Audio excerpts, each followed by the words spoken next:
I want to say a few comments. First, I hope you all had coffee and coffee and coffee. So please ask questions. Yesterday I got a few questions, interesting questions from both Mark and Marie, who is not here, and Augustin. Where is he? Okay, Augustin. Okay, more or less. Okay, interesting questions, mainly points for discussions, but please interrupt me and ask questions. I won't be able to prove all the statements that I'm making, so if you have questions about proofs, we can share notes and discuss it afterward, but at the very least you should understand, here is Marie, at the very least you should all understand the meaning of the statements that I'm making, and so on.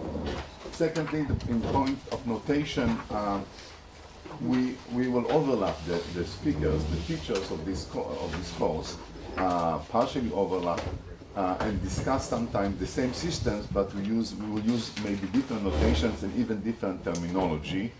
So it will be hopeless to try to synchronize this aspect. So just pay attention whenever each one of us speak to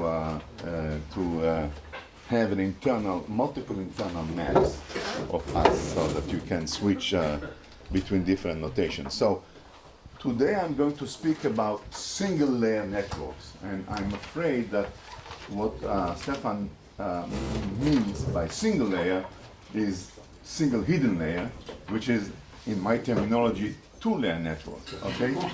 So that's one source of confusion. It's very important, it will keep you alert. I'm counting number of weights, okay? So single layer network means one layer of weights. Okay, that will be the topic of my lectures today, this morning. So,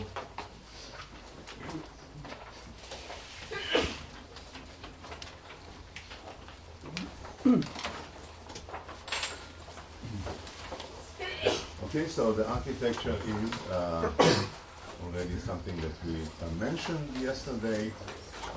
You have X, a vector in Rn, that's the input, and Y will just be a scalar, a single, for simplicity, a single output, and that's what I mean by a singular network. So there is a set of weights here,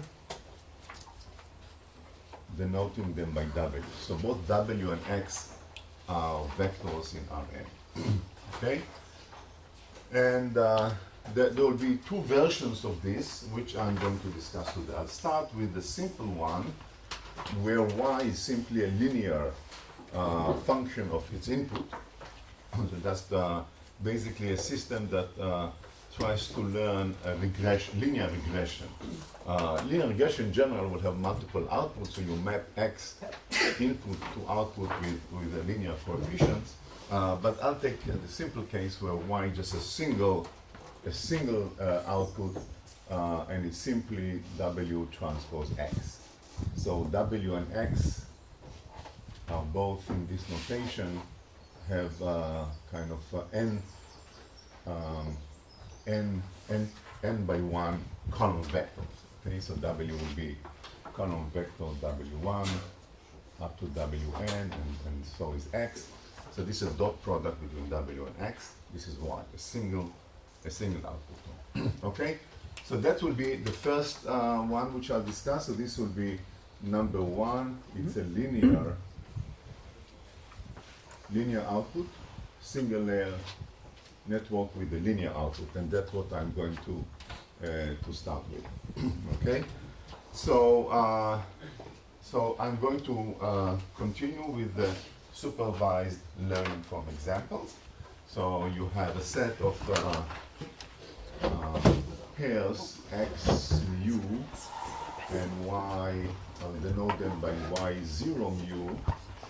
The 0 means that this is the desired output, the labels or the values that are given to us to be the desired output of X. So this is mu goes from 1 to P, And the goal is to find W that, first of all, in terms of training, that will kind of map or approximately map this input-output relation, and then, of course, the issue of generalization. So this is a very simple example, and the reason why I'm going to discuss it is to take this as a simple example where already you see the kind of tension or relation, a complex relation between training and generalization.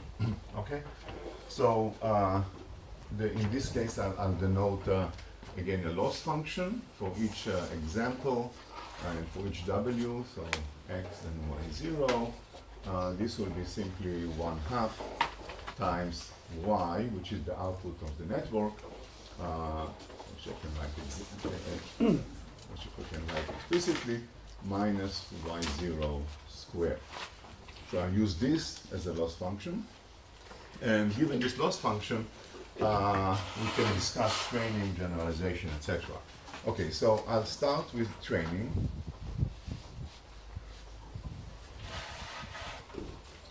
Training is a simple problem here. With this loss function, training is just the training error as a function of W is simply sum over mu from 1 to p of this function, W transpose x minus mu,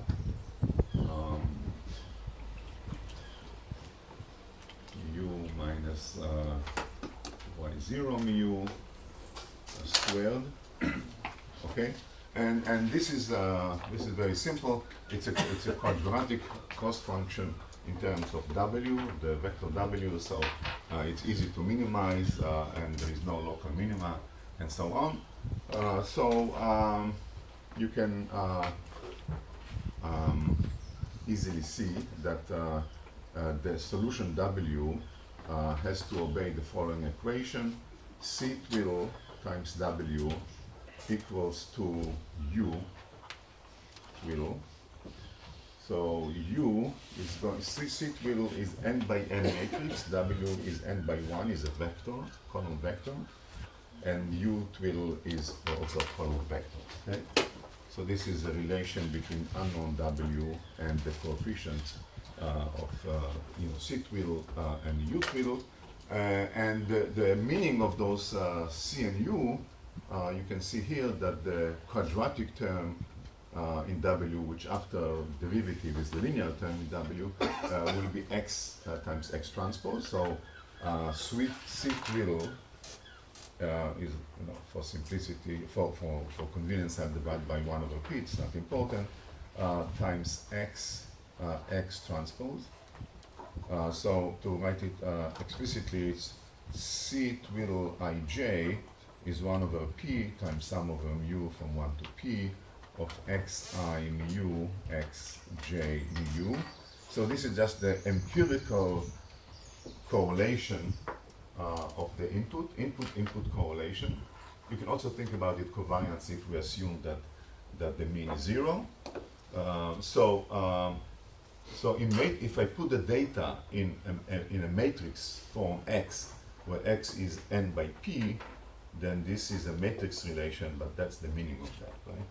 It's the reason why I put twiddle, because it's the empirical correlation. So C is correlation between two inputs, I and J, average over all the data that I have, okay? This is n by n correlation matrix. And U twiddle is a vector, so U twiddle I will be, again, normalized by 1 over p, sum over mu from 1 to p of xi mu y0 mu. So this is the input-output correlation, right? Because we have only single output, so this is going to be just a vector, okay? So how much each node here, the input is correlated with the desired output, okay? The relation between the input and the desired output. So this is U, twiddle. And again, the twiddle is because these are the empirical correlations computed by averaging over the data, okay? If something is unclear, stop me at this point. Okay? So this is what is here. So the matrix of the empirical correlation multiplied by W has to be equal to the vector of correlation between input and output. Okay, this is the optimal W for the training. All right, so now now we have to solve it. So we have to take two cases. One case is when P is bigger than N, because when P is bigger than N, then this matrix is outer product of more vectors than the dimension, and therefore it's typically full rank. So C-twiddle is full rank.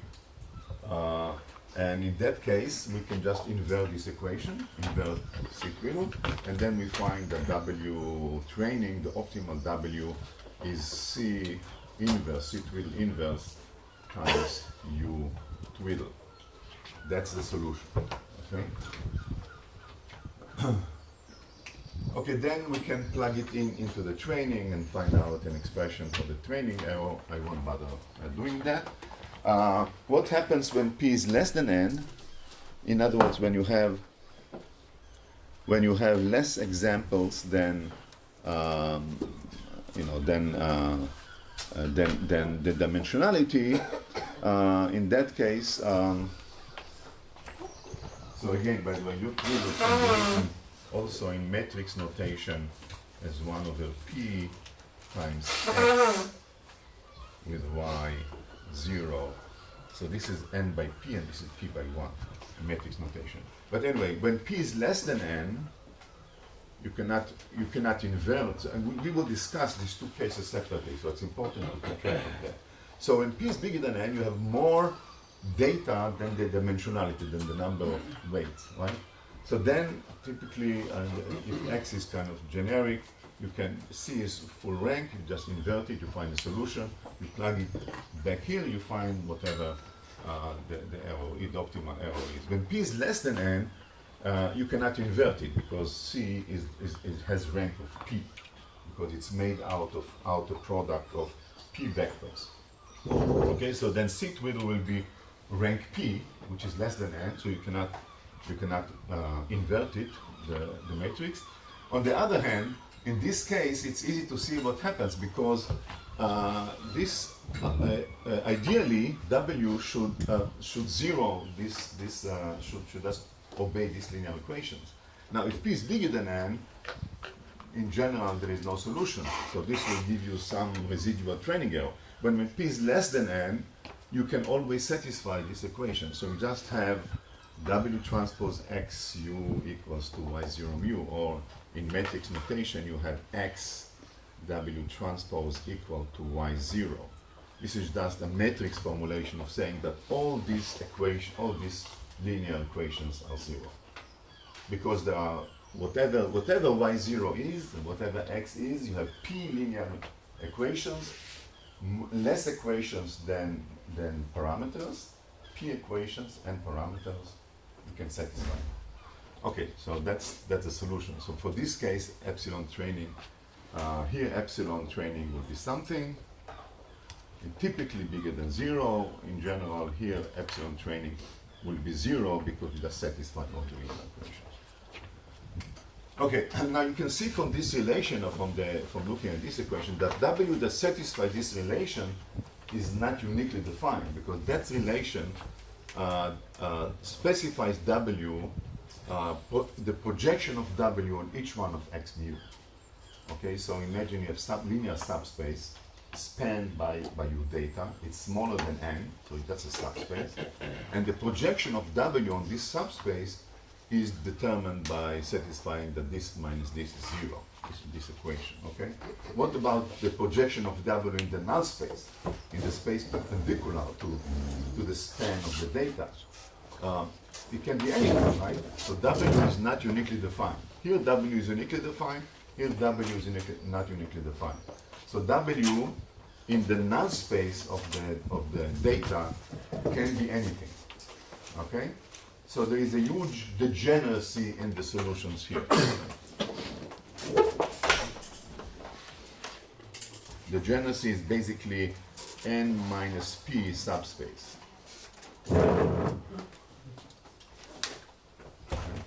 All this null subspace, W can be anything. The projection of W on that can be anything. Is it clear? You are. Maybe I'll try to ask you to sing randomly and then.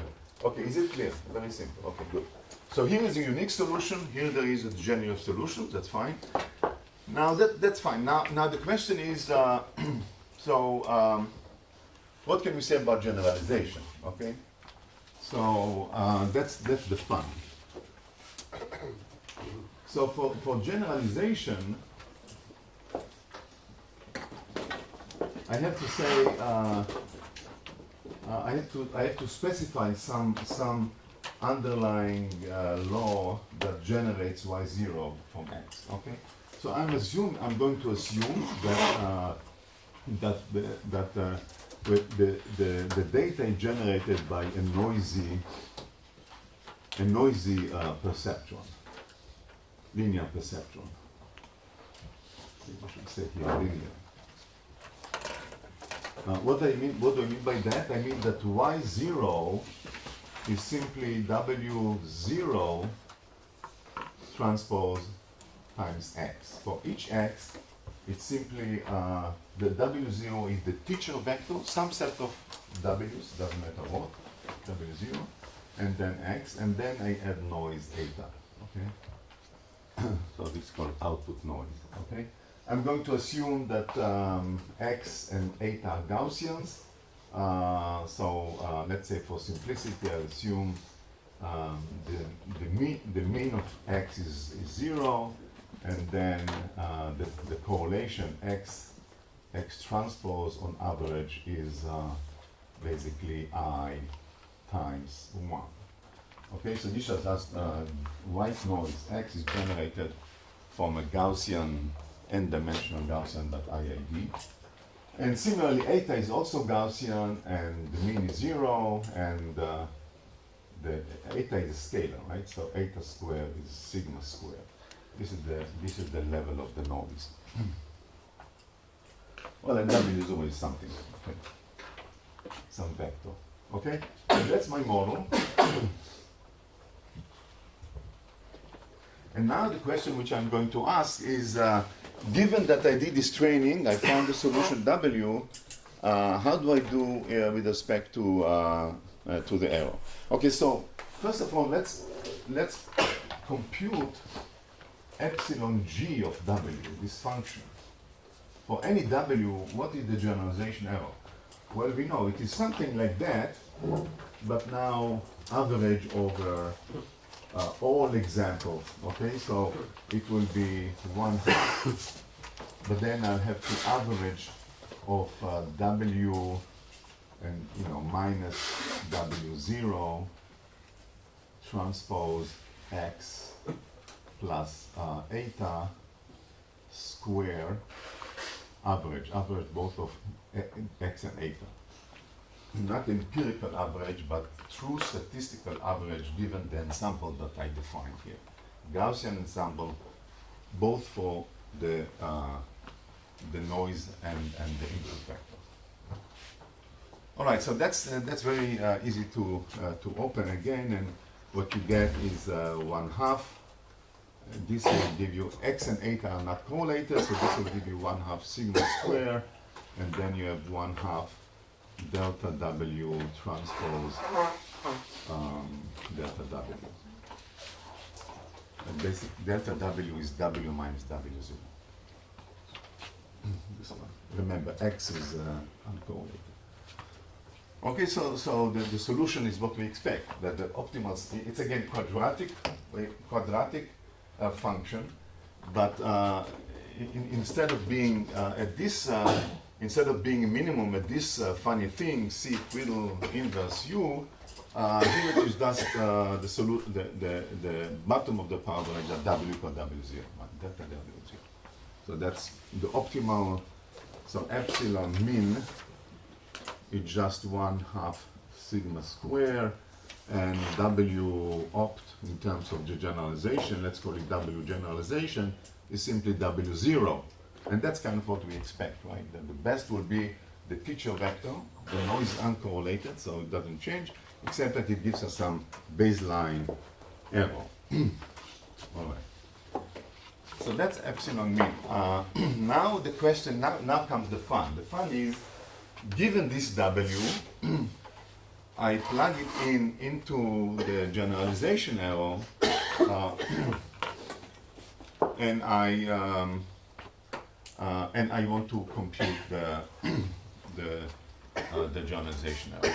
Okay, so I want to compute the average generalization error. Why average? Because now I'm going to plug here the training W, right? But the training W depends on the example. So I'm going to ask what is epsilon G is going to be defined as the average of epsilon G W train, average of all the data, X, eta, Y0. Now the average is, the average over all X, eta, Y0, the true average over X, which basically means average over all X mu, I should say, Y0 mu and eta mu, right? Because W training is a function of this parameter. Okay, so I'm going to plug W training here, okay, and then I'm going to average these quantities about the dependence of W training on all this data. Okay, and again, what is the data? The data is going to be X mu drawn from this Gaussian distribution white noise, and Y0 mu drawn from from this relation X. Where is it? Here, X mu W0 transpose X mu plus eta mu. So I'm assuming that the training is also drawn from the same distribution. The deterministic part from the teacher W0 plus the noise. Okay, so that's what I'm plugging. This I'm plugging into C twiddle, into U twiddle, into the inverse, and I'm doing the average. All right. So that's not too difficult. Actually, I'll just give you a hint. It's an algebra. I just give you a hint, which is if you go back to look at U twiddle, and you see U twiddle is the correlation between the input vector X and the output Y0 in the data.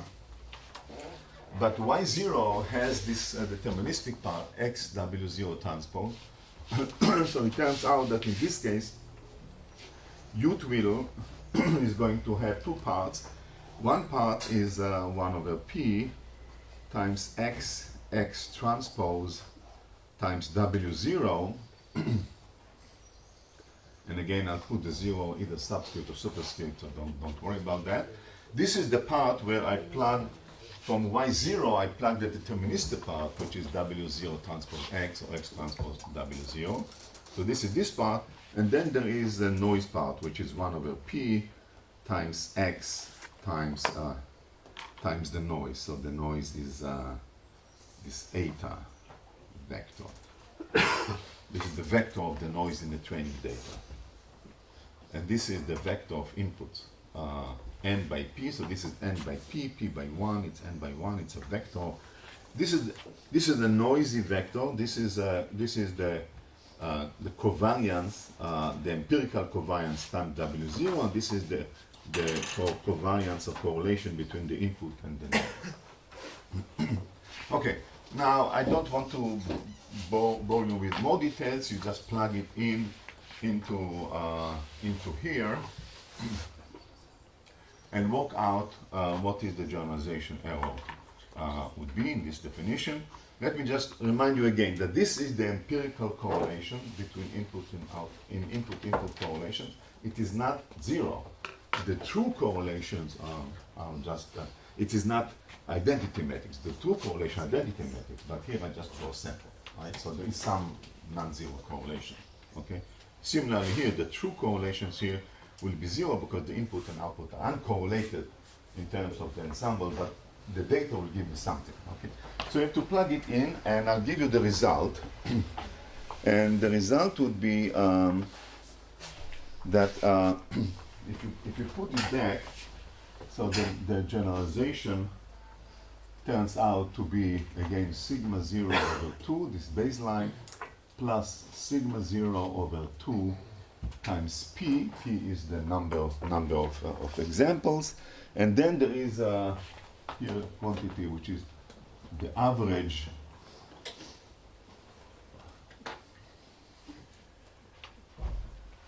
of the trace,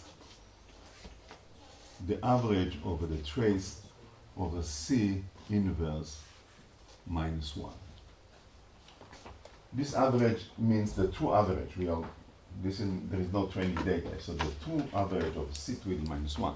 It's kind of funny, right? C twiddle is this random thing, x transpose. You take the inverse of this matrix, and then you average over all p samples of vectors x, right? C twiddle has p vectors, p random vectors, drawn IID from this Gaussian distribution. And now you have to invert this random matrix and to average over all possible p random sampling from the Gaussian distribution. Okay, is this clear? Good. So, okay, so this is kind of a nasty object because I have to invert a random covariance matrix or correlation matrix, and I have to do the average. There is a hint how to do it is by writing this as sigma square over 2 and then plus sigma square over 2p times times the average over the sum over I from 1 to n of the 1 over Ci, so C twiddle I if you want, where Ci's are the eigenvalues of this matrix. The trace is invariant. So you can, instead of looking at trace of this, you can just diagonalize this. It's a covariance matrix. It's non-negative, it's symmetric, etc., etc. It has non-negative eigenvalues. You just have to sum these eigenvalues. Okay, so these are the eigenvalues. Or you can even write it as sigma square.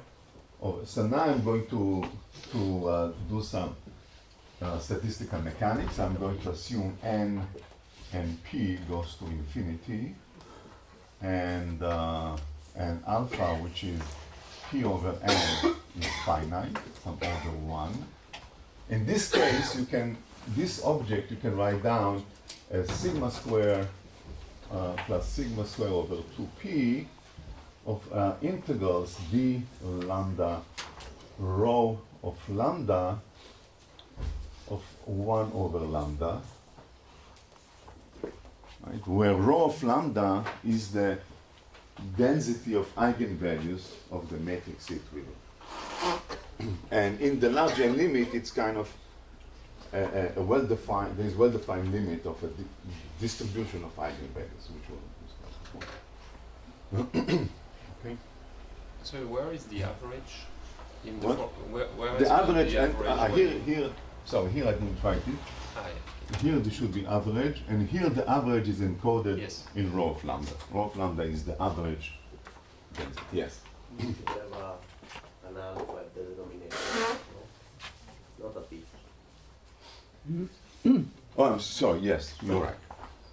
Then this will be sigma square over 2p, and this is n by p, so there will be alpha here.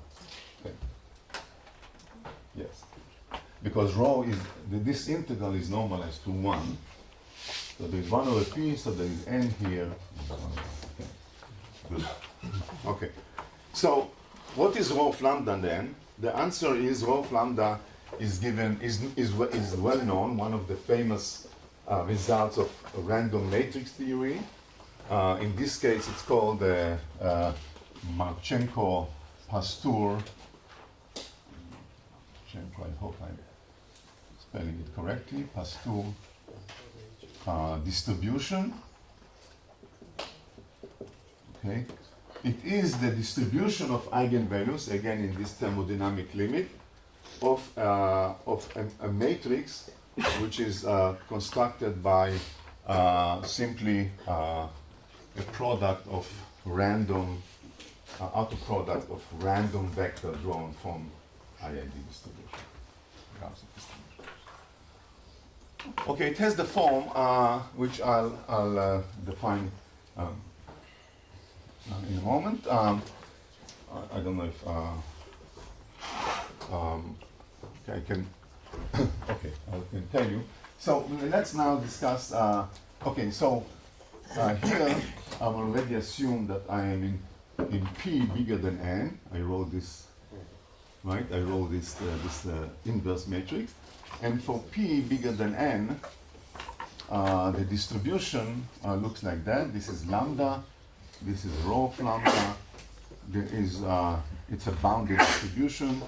There's one limit is square root of alpha minus 1 because alpha is bigger than 1, and 1 is square root of alpha plus 1, and there is some shape of the distribution. You can ask me later on for the formula, but I won't bother.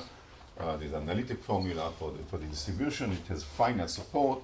It is 0 otherwise. Okay. Good. So you can plug it in there and kind of and then compute this integral. Actually, you can compute it analytically. And what you find is the following. So if I plug it in, I want to have here reserve. Everybody sees this part, right? Yeah, Okay, so I want to reserve this for what I call learning curves. So learning curves will be the performance in terms of errors as a function of alpha, which is the scale number of examples, right? As my examples grow in number, you know, how my performance is. So there are learning curves in principle for generalization for training. Okay? So let's talk about generalization. There is a minimum value sigma square over 2, so this is epsilon mean. Now p bigger than n, so far we discussed this case where this is 0 and alpha bigger than 1, so we are here, okay?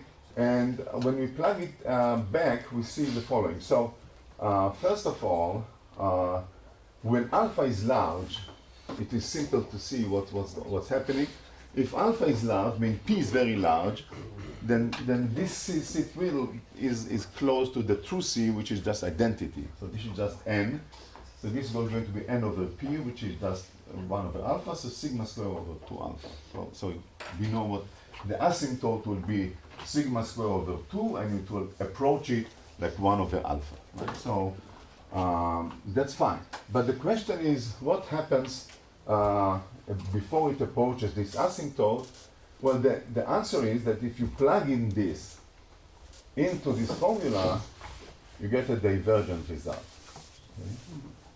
More space here.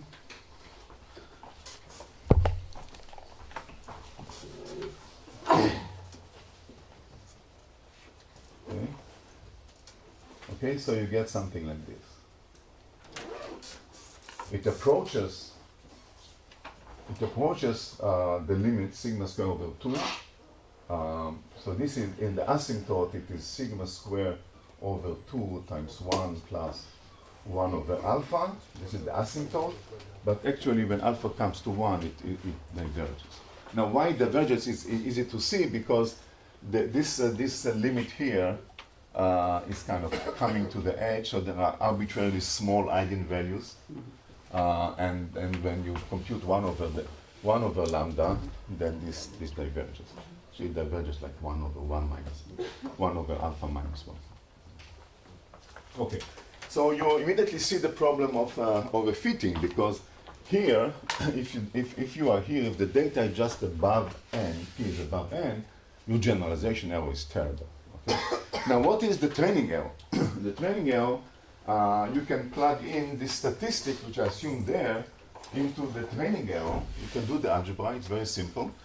For this particular case, in other words, for these statistics, if you plug in the average training error, so this will be epsilon training, this will be again average, but not the generalization error, but the training error over all possible draws of examples. Okay, so now you get the average training error, and the average training error in this particular statistics is going to is easy to see. Well, I won't go into it. It's again sigma square over 2, 1 minus 1 over alpha. That's a very simple expression for the generalization error, for the training error. Sigma square over 2 times 1 minus 1 over alpha. So it starts from 0 when alpha is 1. Okay, and then approaches sigma square over 2 from below. Actually, the same type of approach. The asymptote is the same in both cases. Okay, good. So we have the training we have the learning curves for alpha bigger than 1. The training error starts from 0 and then approaches the minimum from below. So the more examples you have, the better you are in terms of approximating the true solution, the optimal solution. The generalization error starts terrible. It diverges when you're close to 1, but then eventually you get what the optimal.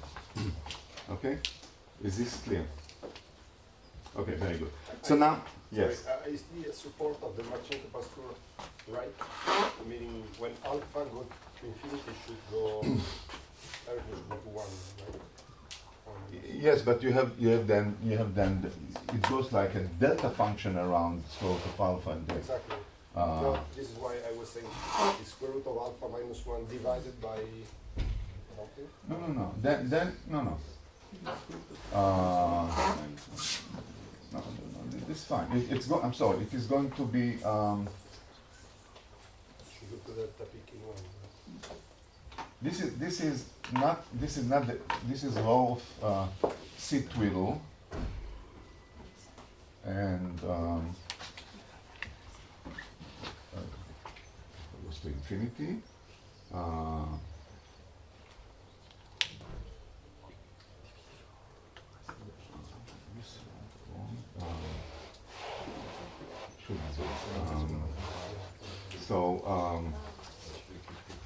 Divided.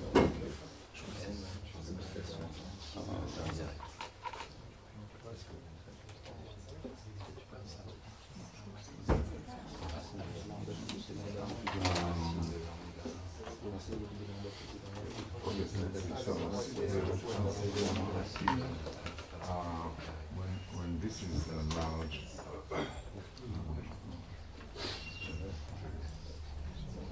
I think it's right, it's just the root of alpha minus 1 should be something, maybe it's the same thing divided by square root of alpha. Maybe, okay, so I can check. It's a matter of how you define the Marchenko-Pastur. If you define it, is 1 over p here, is large, so it should be centered around large alpha around 1. Where's our experts here? I have to.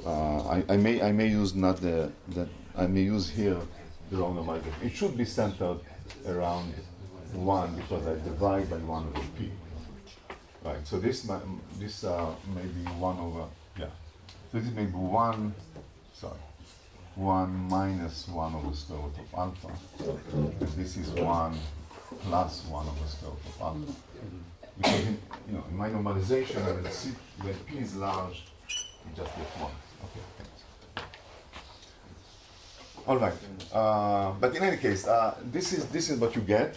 Okay. So now let me just complete the picture by saying what happens here. Okay, in this side of the spectrum. When alpha is less than 1. So first of all, about the training, we know what happens with the training error. I think there's even a square. What? It's 1 minus 1 over Yeah, you're right. square. Okay. Right. Lambda is this. Thanks. Yes. Now I'll almost get it right. at the end here. Okay, thanks. Okay, so going back to here, then what happens here? So we know that the training, is already discussed, is 0. Okay. Now, what about the generalization? That's kind of problematic, right? Because, as I said, the solution is not unique when p is less than n. So the generalization performance here will depend on what you choose. Right? Which, I mean, if you happen to choose W0, for instance, then well, you may not be able to choose it because of this constraint. But in any case, it really depends what you choose. Okay, so. So then, what is reasonable natural choice would be to say the following. That's one possibility. Of course, there are other possibilities, but one possibility to say, well, the projection of W on the data subspace is uniquely determined by the training data, and then I'll assume that W doesn't have projection on the null space. So W perp, if you want, is 0. W in the null space is just 0. So that's one choice. It's not necessarily the only one. But if you choose this, then you can plug it in. Now the distribution looks different. This expression with the square is still right, but then when p is less than n, then you have also a delta function here with the weight 1 minus alpha. So this weight is alpha. And this weight is 1 minus alpha, this delta function here. Clearly there is this delta function because the covariance matrix C twiddle is a low rank, so there are n 1 minus alpha 0 eigenvalues. So this is this delta function, and the total weight here is alpha. This is for p less than n. Again, Marchenko-Pastur. And if you then use this and plug it, this solution inside, I won't tell you the detail, doesn't matter. You find that it is behaved like this. Okay, so you start from some value, some zero value, some random value, then you start to go down, but then you get that. So that's the picture for the learning curve. Okay, so that's what is interesting here is that about now the overfitting problem, right? So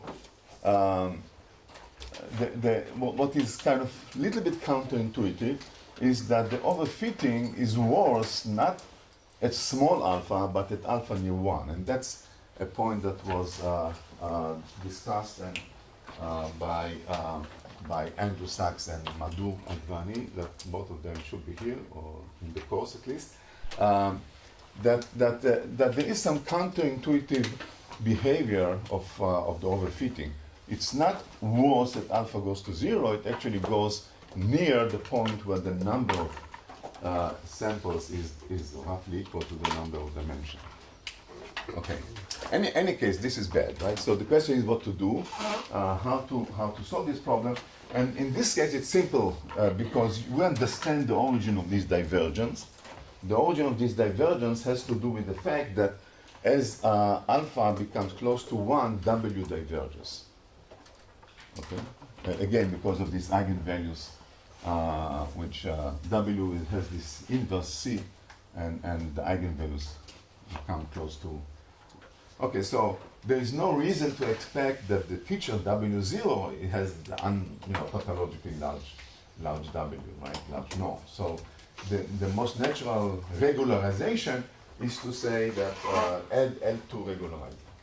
Okay, so that's a simple way of regularizing the problem, adding L2 of W regularization.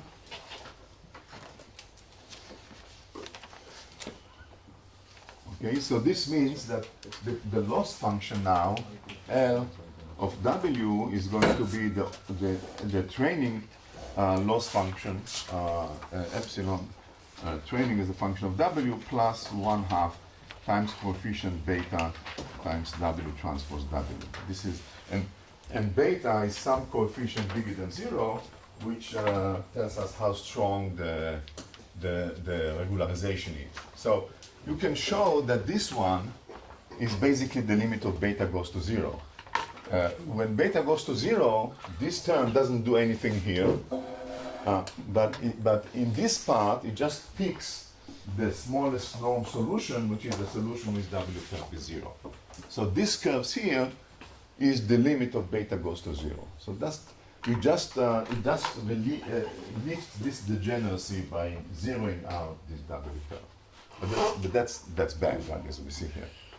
So it means that you should look for beta order 1 or beta large to actually regularize it. And it turns out that there is an optimal beta that looks like this. I mean, I'm not drawing it nicely. The asymptote is the same, but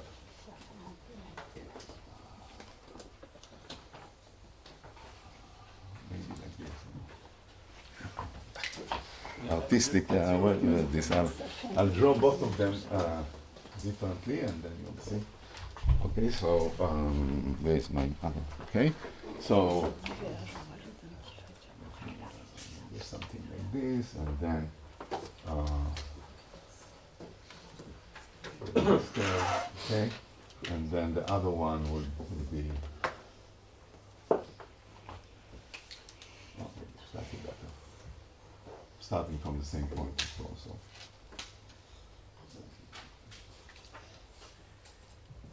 Okay, nothing.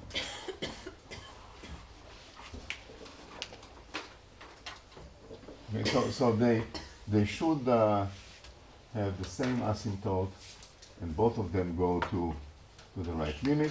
Okay. And so this is beta goes to 0, and this is beta optimal.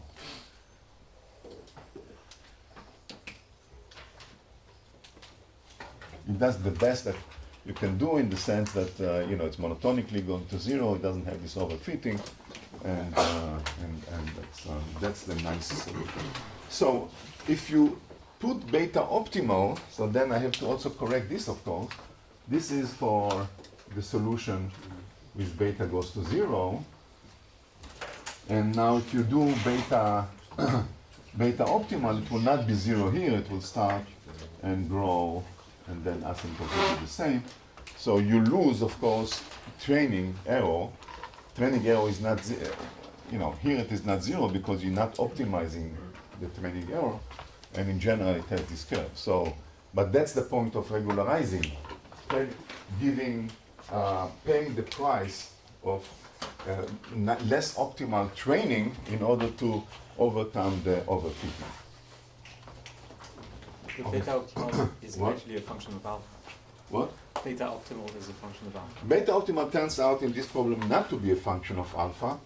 So optimal beta is actually the inverse signal to noise in the problem. So it will be sigma square over the norm of W0. W0 square. Doesn't depend on that.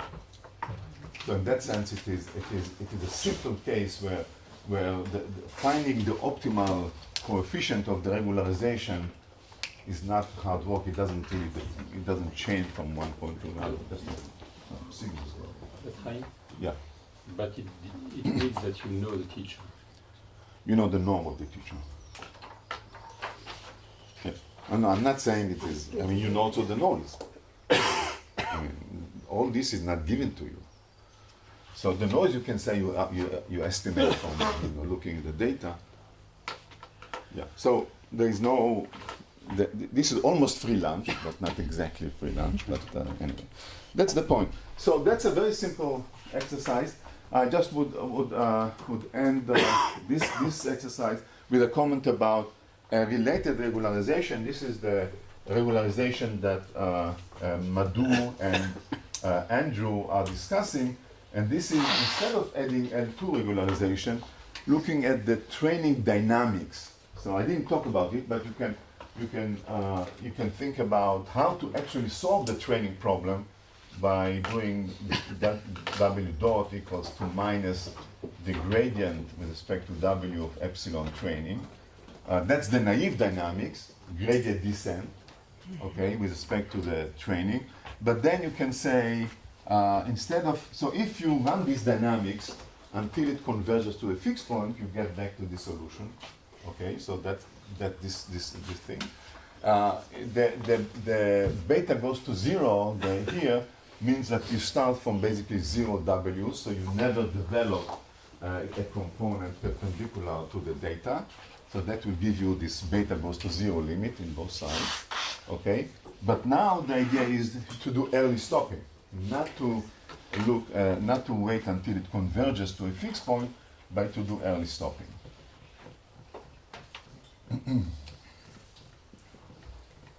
So if you do early stopping, what they show in the paper is that you come close to this optimal curve. Okay, you come close to it. It's not exactly that. It's not exactly the same, but it's roughly the same. So that's interesting because early stopping is again very common practice in backpropagation, old and new deep networks. That you regularize the problem or the overfitting by stopping, not at the asymptote, but at early point. Okay? Now again, the question is, what is the optimal? How do you know when to stop? It depends on parameters and so on. So it's not a simple. But Yeah. you have made very strong hypothesis at the very beginning about your noise, which is additive, Gaussian, and white. It's huge in terms of hypothesis. Because who knows that will be the Well, that's you can. I mean, for this quadratic problem. well, I understand the logic because you want to compute it and therefore you have to have this simplified hypothesis to make it feasible. But at the end of the day, you also have to add this regularization, which is quite ad hoc. Physicists send a general message by taking a very simple example. Okay.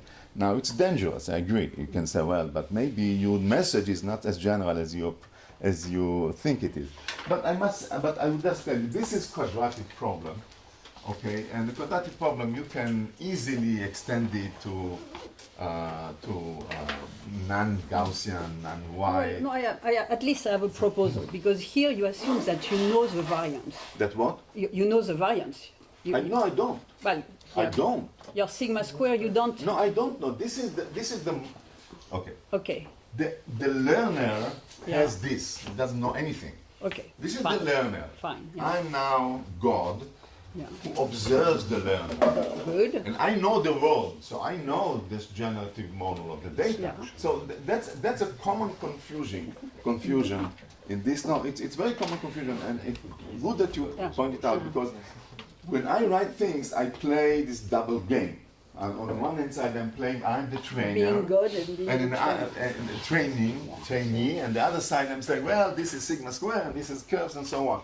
So this is a theoretical assumption about the underlying data, but it's not known to the trainer.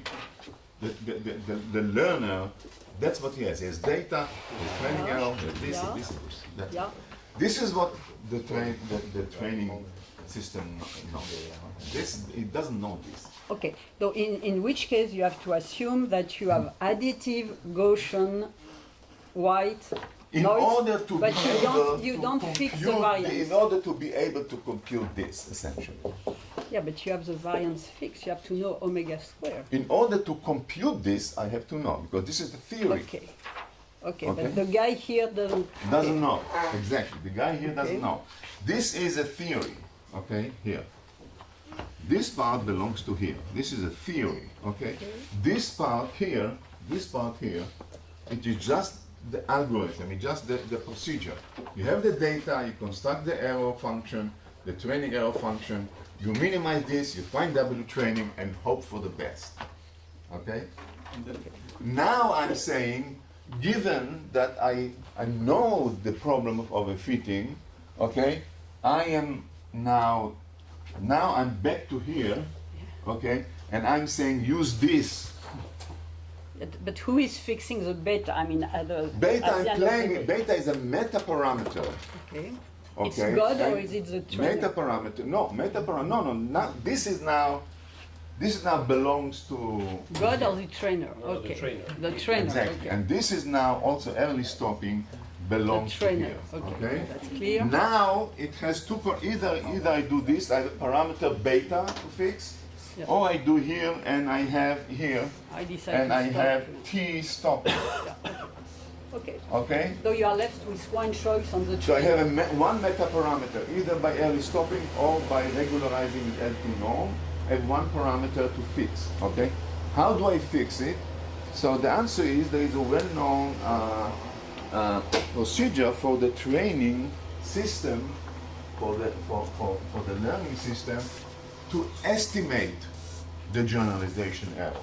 It doesn't know the generalization error, to estimate it. And the way you do it, you take this data here, you divide it into a training and test. You're saying half of it, let's say, will be I'll use here, and if half of it, I'll estimate the generalization error. It's an approximation. Okay? And then I'll follow it, and then if I see it kind of starts growing, then I know it's Yeah. bad. So I'm cranking beta until it does something which, you know. Just last point. That's not a foolproof solution, of course, because that's a problem of training. That's a problem of learning. That's it, the problem of learning. You will have meta parameters, and you have to estimate them. But last point, what about if your God has made the wrong hypothesis about the Gaussianity? What's happened? No, Because then after we can find out out about the Gaussian. This part's about anything. Okay. No, but in practice. This part. No, let me just finish. This part. Look, if I'm here, look at this black curve. Okay. This part is no regularization.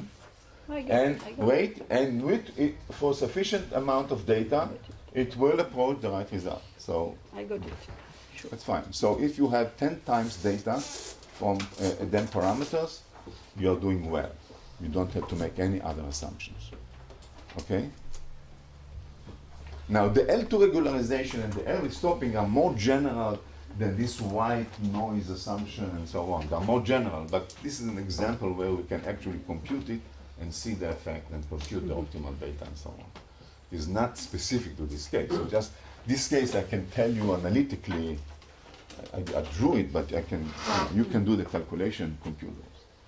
More questions, yes. Is there some intuition on the non-monotonic behavior of the generalization error between 0 and 1? Yes, the non-monotonic is, again, because of the of the divergence. So what happens is if you are below 1, well below 1, you have these 0 eigenvalues, but basically you don't have any projection on them, so they don't do harm. But when you're approaching 1, then this edge here come close to 1, and you cannot avoid having contribution from arbitrarily small eigenvalues. So this is why you have this divergence on both sides. Okay? Yes. It just feels a bit mathematical. What? It feels a bit mathematical, the explanation. Well, It's hard to- it's not only mathematical. It is true in this following sense: if the data, you know, if the covariance of the data, you can construct a spectrum which doesn't have these properties. In other words, that, you know, maybe there is some spectrum here which decays differently or doesn't go to 0 or whatever. Then it won't be. This part is you know, this part is kind of, you have to decide what to choose. But this divergent here may not. Maybe it won't diverge. Maybe it just, you know, depends on the spectrum. But you expect in general, so even if it doesn't diverge, you expect in general that it will be, you know, grow here and behave like that. So I'm not claiming that this divergence is universal. In the paper, they show some examples, nonlinearity and so on. I don't want to go into that, but there are many cases, and they show that if it doesn't diverge, there is some maximum here, okay, around 1. So, but the divergence is specific to cases where you have this kind of structure. It doesn't depend on the details, but it depends, you know, on having small eigenvalues with substantial distribution. Okay? The more general case, it's not, again, this is now empirical issue. There is no, I don't know of any proof that in many cases, even nonlinear cases, you have some something like this. Okay. So this is just the worst case. What? Divergence is just the worst case. Yes. Right. Okay. So again, I don't want to push it too much. The point, the important point is of course the fact that if you are not careful, if you don't regularize, you'll need many more examples to find the same performance. That's the general thing. That's just an illustrating of that. And you need one way to go about it is by regularization. L2 regularization may be good for these problems and for many other problems, but it's not a general, universal solution to the problem of overfitting. We will see examples where this is not the case. So, yes. So actually, the training could also use P other sample to test how good is the prediction. If you want to do cross validation, if you are not regularizing, that you do that's all. Okay.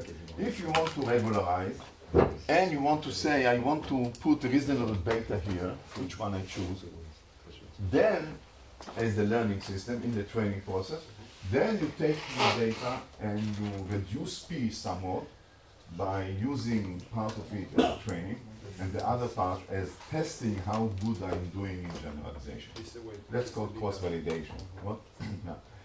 But you can. It's not entirely. You can be smart. For instance, you do half of them as training, half of them as test, and then you resample half, and you do again and again. So many experiments like that. Okay. Okay, you randomly sample half of them, you train, and you test it, then you resample half of them, you do it again, and you average, okay? You can also do it by leave one out process. You just leave one out, you train and test, and then you choose another one, Is L2 regularization equivalent to solve the equivalent to what? 1 second. Yeah, sorry, I want to hear the question. Is this L2 regularization equivalent to minimize the loss function in the subspace with W with the fixed norm? Okay, so let me say it again.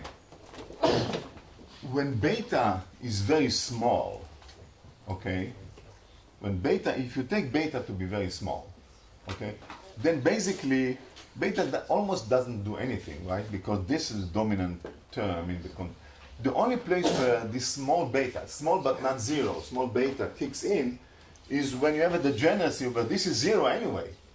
And now you have to pick W from the subspace where all of them give you zero error. Then this small beta, which is small but not zero, tells you choose the one with the minimum norm. This will do that. Okay? So this choice is equivalent to beta goes to zero limit. Not zero, but goes to zero. Very small beta. Okay? Is it? If you don't have beta, then you just do whatever you want. No, I see the point. I would simply ask. So I'm saying beta goes to zero. It's the Lagrange multiplier related to imposing fixed norm. It's a constraint, no? It's a soft constraint. Okay, it's a soft constraint, and the strength of the constraint depends on beta. I'm not saying W, the norm W has to be equal to something or has to be less than something. It's a soft constraint. Okay, this is why it depends on the strength of beta. Okay, the smallest constraint, the weakest form of this constraint is saying if you have non-zero error, choose the best for this error. But if you have a degeneracy, then this doesn't care about which one you choose, then you pick up the one with the smallest norm. This is basically this. Otherwise, when beta is not small, it is not equivalent to this, because as you see here, when beta is not small, even here, the error is not zero. The training error is not zero, because you trade off between the regularization term and the training. Okay? Yes?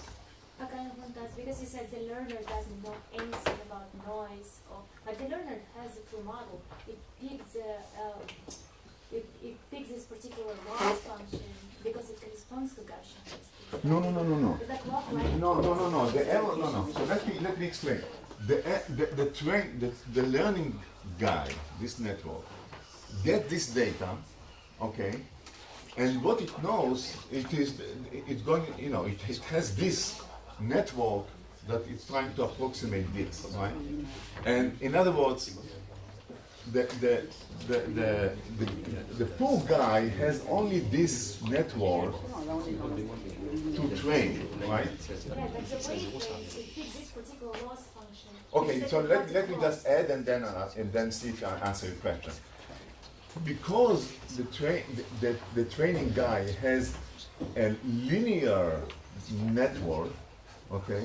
So in other words, the relation between y and x is linear, then the most natural loss function will be quadratic.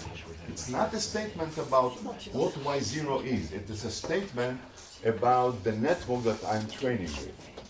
Because for a linear relation between y and x, a quadratic function, cost function is very natural because this will now be a quadratic in W. It's very easy to train, there is no local minima, and so on and so forth. But what I want to say, it corresponds to the log likelihood of the Gaussian. No, I agree. So that I'm using a more basic primitive intuition to give you why, even if I didn't hear about probabilities and about Bayesian, I'll choose this for if I have a linear system. Okay. Now you are sophisticated. You are saying this is coming from some prior distribution Bayesian. I leave this to Mark. Okay. Okay. I don't want to go into this because it will take me, very far away. I pretend not to know about Bayesian and stuff like that. Okay. Okay. This is more primitive, simple-minded intuition. If you have a linear parameters in a linear relation, why not choosing the simplest one? Why make your life complicated? Then you have local minima, then you have to worry about all this. Why not using quadratic loss function? No, because if the noise truly would not be Gaussian. I don't care, but it may not be any noise. Y0 may not be noise. Y0 may be generated by a two-layer network without any noise. What do I do then?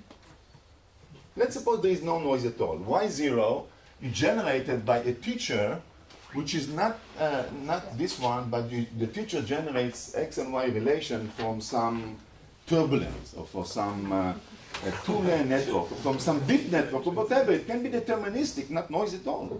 But this is exactly what I'm pointing to, that then analysis. What you will do then? Then analysis would be different, right? Because then we would also have The analysis, again, the analysis will be different, but the training procedure will be the same.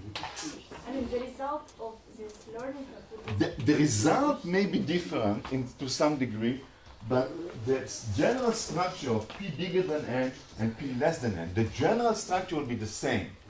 Okay, so you have to disentangle the general structure of the problem from the particular assumptions here about it. The general structure is the same. You have data less than the number of parameters in the linear relation. You will have this problem of the generalcy. The training error will be 0. Generalization is up for grabs.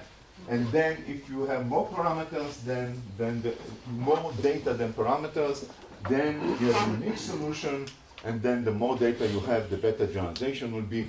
That's a general structure of learning in a linear system with a quadratic cost function. Okay? This part here, this assumption is given just as an example to show you a dramatic form of overfitting, etc., etc. Okay? More questions? Yes. Yes, instead of using this regularization, if you set another omega in the perpendicular space, other than, I mean, is there a strategy where you could do better but than which beta omega I optimal? choose? Which? I don't know. But, Okay, so basically, basically, if you look here, what happens here is it does choose omega it just choose W non-zero here. yes. It trade off. It makes a compromise because there is no reason that the teacher will have this, right? Sure. So it gives you part here and part, not exactly here, And this compromise gives you a worse training, but much better generalization. What you say is right, but I need a guiding principle how to do it. I cannot just randomly draw from this down to this space and hope for one. But in fact, the regularization is doing just that. Is at least the L2 regularization will compromise. Okay. Good. Okay. So now I want to turn.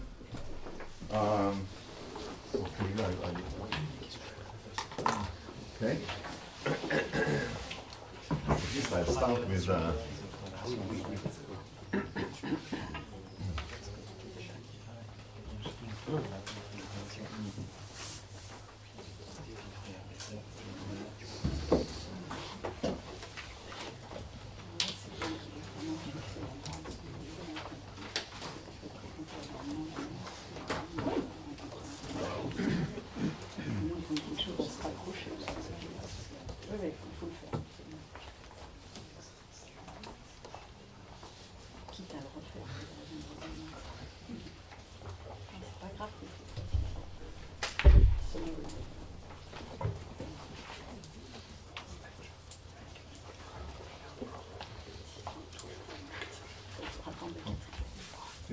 Okay, so now I'm going to start. I won't finish, but anyway, we'll start with discussing the perceptron. Okay, the perceptron means the binary perceptron. But if I just say perceptron, I mean binary perceptron, and by that I mean the following. So this is another two-layer. I'm sorry, another one-layer system. Again, the same structure as before. This is the set of weights W. This is now Y. But now, so it's the same single-layer architecture, except that Y is going to be binary output, and I use sign for the binary output. So it's going to be sign of W transpose X. Okay, that's the only difference. Okay. So we have, so now the relation between X and the input and output is not linear because of this output nonlinearity, okay? And that's a system which was studied for many years, and it's very important in particularly when you think about problems of classification. Think about it as a binary classification or dichotomy. And the way to think about it, so this is in networking kind of physical space of hardware of nodes, input and output, but another way to think about this particular case is in terms of what happens in input space. So think about this is Rn, the state of all possible inputs, and now you have W, some certain state vector. So let's say W is this vector, and then what this network is doing essentially is drawing a hyperplane through the origin perpendicular to W, and divide the hyperplane, divide the space of the input into two parts. The part which is above the hyperplane, which has positive projection on W, are going to be classified as plus, and the part which is below it, which has negative projection, is going to be classified as minus. So this is now, because we're talking now about dichotomies or classifications, then we talk about hard decision boundaries, and because this is up to the, this is inside, there is a linear relation, then the decision surface now, this is the decision surface now is hyperplane. Okay, so you can, we exchange these two views when we talk about perceptron, either thinking about in this term of y plus time, or in this, either thinking about W or thinking about the decision hyperplane. You also call it W, right? It's just for each W, the associated perpendicular hyperplane through the origin is what is the decision the decision surface here. Okay, so that's the classifier, right? That's a model of a classifier. Regardless of learning, regardless of training, that's what this network is doing. Take an input and gives it a label, plus if it is above the decision hyperplane and minus if it is below the decision hyperplane. Okay, this clear? Okay. So now the question is, given some data, I want to learn the right decision, to the orientation of the decision hyperplane. Okay. So now I have again examples. So I have the usual story. I have now x mu and y0 mu. I have p of them drawn from some distribution. The same as before, except that now y0 mu are themselves plus minus 1, namely the output given for each input is itself a label, a binary label, plus minus 1. So I'm giving now a set of examples. Let's say these are labeled plus, these are labeled minus. I don't have the hyperplane, but now I have to define a hyperplane to find W, namely to find the hyperplane that separate my example. Okay, so this is the learning problem. And again, the problem is I may find the solution, but the solution may be not good for generalization. So the usual story, training and generalization. Okay? So what do you do now?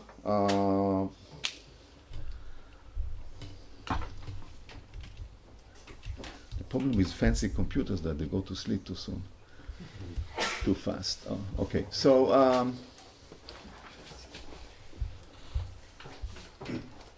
okay, so the perceptron is a huge,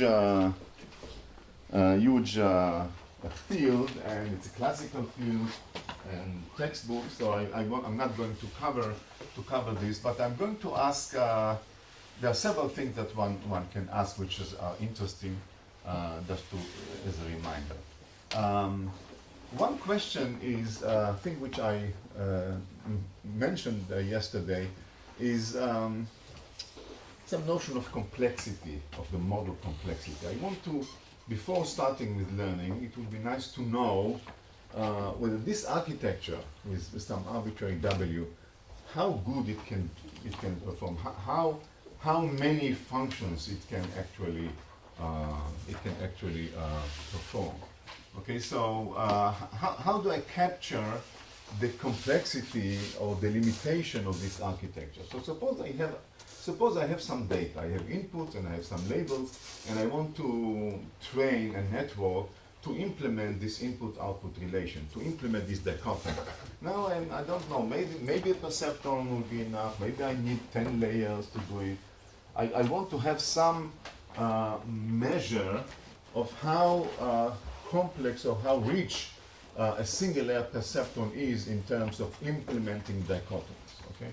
So now, how do I do this? So one way to do it is to say, let's assume I have these p points, okay, and then ask what is the likelihood that they can be realized, these label points, with a hyperplane. Okay, of course, I can easily draw here points where there is no hyperplane that will separate them. Right? So now the more points I have, it's less likely that that the hyperplane will be able to do it. It's kind of, unless there is some underlying structure, but let's suppose I kind of draw them at random or label them at random, and I want to know, can I use a perceptron to model my data with? So this kind of a complexity, a model complexity issue. So you can say, well, that doesn't make sense. Why? Because the answer will depend on where the points are, right? So the points may be in such a place where there is no hyperplane that separates them, or in other places where it is. It turns out that remarkably so, for the perceptron, the answer does not depend on the location of the points, so there is no statistics involved in the answer that I'll give soon. There is only a weak condition, which is called general position. So suppose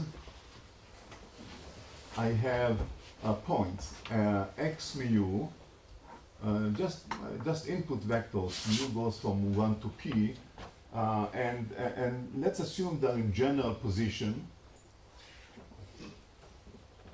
General position basically means that there is no accidental degeneracy in terms of the linear dependence. So what does it mean?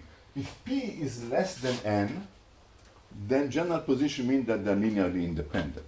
Okay, it's reasonable. Okay, not statistically uncorrelated. There is no correlation involved. There is no statistics involved, but simply linear dependent. If p is bigger than n, obviously they are linearly dependent. But then I demand that any subset of n or less points will be linearly independent. So it's kind of a very weak condition that you don't have many points on a line or many points on a plane. Then obviously the solve will be very different. Okay, so if the points are in general position, then I want to ask how many. Then the question I want to ask, how many dichotomies on these points can be realized by a perceptron? And again, I will use perceptron, in the sense of separating plane to the origin. You can change, you can weaken it, but because general position is the assumption that any subset of n points inside the data set n or less. Or less. Or is, less. Linear Okay. the x. The x. So there is no output here. Yeah, Okay. there's no output. Just a set of points which are not accidentally pathologically linearly dependent, then other than required by the number of points. And then now I put some labels on them, and I'm asking how many labels, how many labeling of all these points can be realized by a hyperplane. Okay, of course, different labels will be different hyperplanes, but that's fine. That's the question. Okay. Okay. So that's the question which I'm asking now. The total number of dichotomies possible on p points is going to be how many total dichotomies are? How many possible dichotomies altogether on p points? What? No. How many possible sets of labeling of all the p points? So one labeling is here, plus, plus, plus, plus, minus, minus. Another labeling is this plus, this minus, and so on. You don't have constraint on the number of plus and number of minus. No constraint. Okay, so 2 to the p. 2 to the p. So the total number, of course, is 2 to the p. So the question is, what is the fraction of the total number that can be realized by a hyperplane? That's the fraction. Okay. So altogether, there are 2 to the p possible labeling of p points, right? All possible plus minus 1 vectors, p dimensional vectors. Okay, so that's the question, and the answer is given by Cover, famous theorem, and the total number is called, defined by C, a function of p and n, and this is given by 2 times k from 0 to n minus 1, p minus 1 choose k. That's answer. It's a very simple theorem. It's very elegant proof, but I'm not going to give you the proof. It's kind of textbook proof. That's Cover, famous Cover theorem. Okay? So this is the total number of dichotomies of p points in n dimension that are realized by a hyperplane in this space, provided that they are in general position. Okay, what's beautiful about it, it does not depend on the position of the points aside from the general position part. So there is no statistics involved. Okay. Now p minus 1 over k is defined to be 0 if k is bigger than p minus 1. Okay, so that's the convention. Okay, so now you can again look at it in the books and so on, but you can see two things. First of all, if you plug for any p less than n, if you just plug here and do the algebra, you find that c, so now n, p less than n, so p of n now, is 2 to the p. Okay. All possible dichotomies can be realized by a hyperplane, as long as the number of points is less or equal to the dimension. Okay? Furthermore, you can say that if p is 2n, then it's exactly 1/2. So this is now, 2n, n, this is just 2 to the p minus 1. Okay? And furthermore, you can again do the thermodynamic limit. So now I'm defining again p and n goes to infinity, and ask what happens, and alpha remains finite. And now ask what happens, how it looks like. So this is now I'm drawing here. This is now alpha. This is 0. This is 2. This is 1. Let's say this is 2. This is infinity here. Okay. And what I'm putting here is c divided by 2 to the p. So this is now 1. So before doing the thermodynamic limit, Cover theorem says the following. So this is 1, this is 1/2. Cover theorem says that up to n it's flat, it's 1. Then if you compute it, it kind of starts to fall off. And then it goes to 1/2 at 2. And then it continues to fall off and eventually goes to 0. That's Cover theorem. That's for any n and p. That's kind of the curve look like. That's for small p and n if you want. But if you're going with thermodynamic limit, or if you're going towards it, what happens is these curves become sharper and sharper. So if larger p and n, it will kind of fall off like this. This is larger p and n, the same alpha, and in the limit it becomes a step function. In the limit it becomes just a step function at 1 up to 2, and then 0 above, and then 0 above. And for us physicists, typically that's what's interesting, because if you look at n, which is a few hundred, and p proportional to n, and as a function of alpha, you basically have this kind of a step function. The convergence to a step function is relatively fast. Okay? So basically there is a threshold value at 2. Okay, below this, below 1, everything can be realized by a perceptron. Below 2, almost everything, and above 2, almost nothing. Okay? In other words, the fraction. So you have to realize that even above 2, the number of dichotomies that can be realized is growing with alpha, or growing with p. However, the fraction goes to 0. Because the number of dichotomies over 2 to the p goes to 0. Okay, so is this clear? Yes? Is there an intuition for the 2? What? Is there an intuition for why it's 2 and not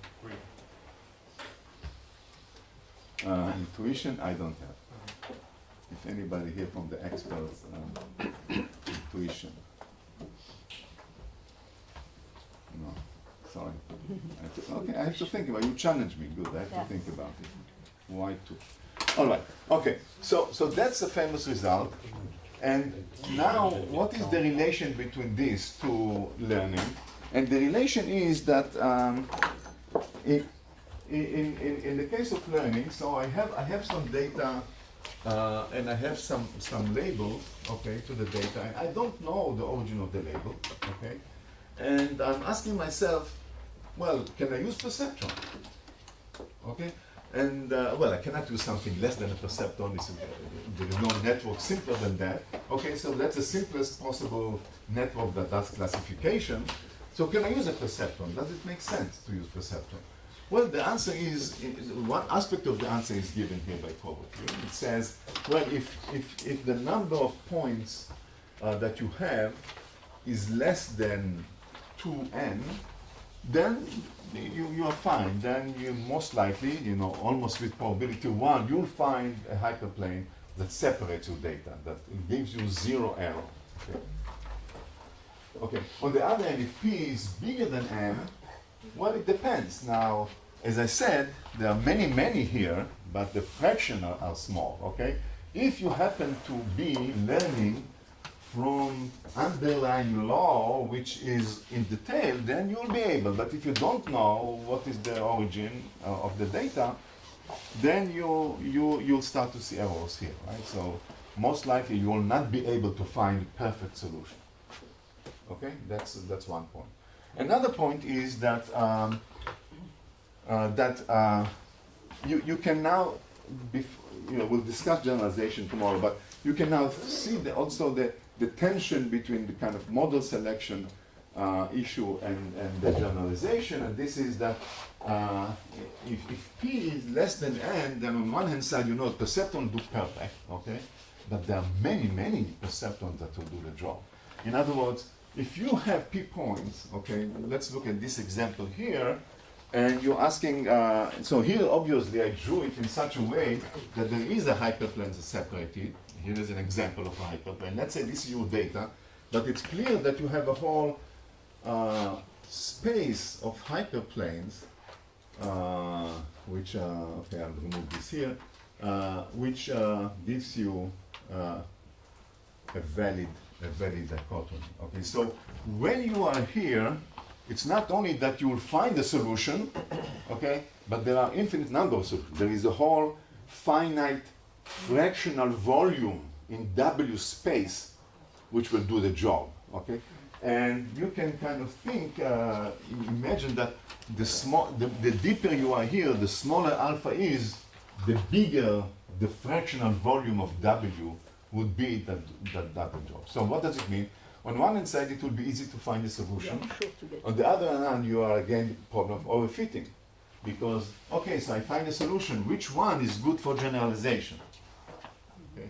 So this is what I want to focus on my next lecture. It's a similar problem to the linear case, however, here it is less trivial how to do the regularization. Okay? When you are facing in a situation where you have a solution to your dichotomy, but the question is how to regularize, how to find the best solution in terms of generalization. So I think I'll stop here, and Bayes will come, I don't know, will come soon, or Mark will come soon. I don't know, Bayes. Okay, thank you.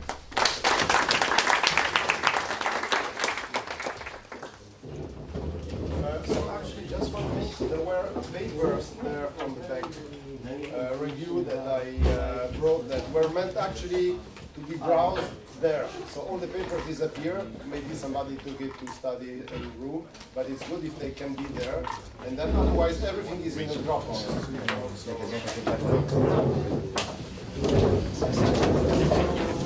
So